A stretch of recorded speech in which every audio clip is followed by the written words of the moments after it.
This lady, we don't even know her name, yet she is someone just like us who cannot see that Jesus is offering so much more. A life-giving conversation between a Samaritan woman and Jesus found in John chapter 4.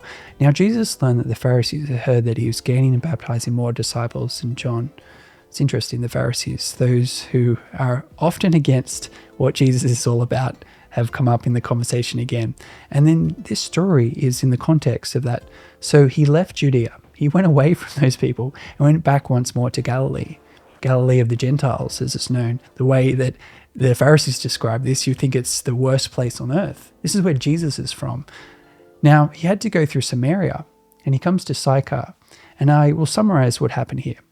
Jesus asked a woman from Samaria, which is seen as an outcast group in terms of their cultural and religious view. And he says, "Will you give me a drink?"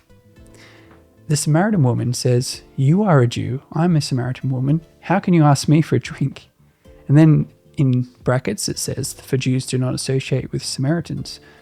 It's for the benefit of the modern reader to understand that these people don't get along or talk to each other. Yet Jesus answers her this: "If you knew the gift of God and who it is that asks you for a drink, you would have asked him and he would have given you living water." The lady tries to counteract Jesus and explains that surely he's not greater than Jacob, who this well where they're getting water from was founded by.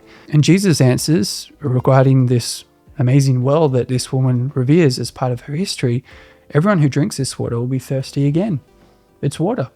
That's what he says. But then he goes on to reveal something quite remarkable about himself. "But whoever drinks the water I give them will never thirst. Indeed, the water I give them will become in them a spring of water welling up to eternal life." The woman said, "Sir, give me this water so that I won't get thirsty and have to keep coming here to draw water." Tells her to bring her partner, her husband, and come back to the well.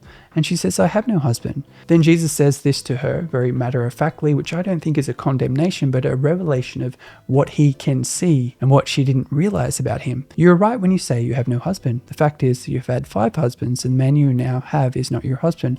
What you have said is quite true." "Sir," the woman said, "I can see that you are a prophet. Our ancestors worship on this mountain, but you Jews claim that the place where we must worship is in Jerusalem. Believe me, a time is coming when you will worship the Father neither on this mountain nor in Jerusalem.